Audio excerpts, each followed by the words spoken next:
નવા શૈક્ષણિક વર્ષે સ્કૂલ વાન અને રિક્ષાના ભાડામાં કોઈ જ વધારો નહીં કરવામાં આવે।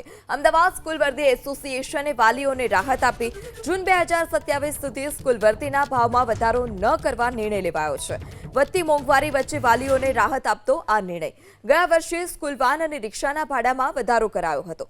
અમદાવાદમાં 1 કિલોમીટર સુધી રિક્ષાનું ભાડું 750 રૂપિયા, અમદાવાદમાં 1 કિલોમીટર સુધી સ્કૂલ વાનનું ભાડું 1200 રૂપિયા, 2 કિલોમીટર રિક્ષાનું ભાડું 850 રૂપિયા, સ્કૂલ વાનનું ભાડું 1400 રૂપિયા, 3 કિલોમીટર સ્કૂલ રિક્ષાનું ભાડું 950 રૂપિયા, જ્યારે સ્કૂલ વાનનું ભાડું 1600 રૂપિયા, 4 કિલોમીટર રિક્ષાનું ભાડું 1050 રૂપિયા તો સ્કૂલ વાનનું ભાડું 1800 રૂપિયા, 5 કિલોમીટર રિક્ષાનું ભાડું 1150 રૂપિયા, જ્યારે સ્કૂલ વાનનું ભાડું 2000 રૂપિયા રહેશે।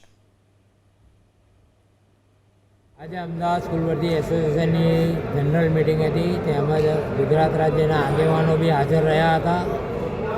આજની મિટિંગમાં જે હાલમાં યુદ્ધ ચાલી રહ્યું છે ઈરાનનું, એમાં સીએનજી ગેસના ભાવ વધે કે ના વધે, પણ અમારા સ્કૂલ વર્દીના ભાડા વધશે નહીં, ભાડામાં કોઈ પણ જાતનો વધારો કરવામાં આવશે નહીં। જો વધુ પડતો સીએનજી ગેસનો ભાવ વધારો થશે તો અમે આગામી એક બેઠક બોલાવીશું, પછી બાળકોના હિતમાં અને વાલીઓના હિતમાં નિર્ણય લેવામાં આવશે। બીજા કઈ કઈ સૂચનાઓ આપવામાં આવી છે? બીજી દરેક ગાડી વાહન ચાલકને એવી સૂચના આપવામાં આવી કે પોતાના વાહનોના પેપર ઓકે રાખવા, કમ્પ્લેટ રાખવા, આરટીઓના નિયમોનું પાલન કરવું, જેથી કરીને બાળકોને કોઈ તકલીફ ના થાય। આજે અમદાવાદ સ્કૂલ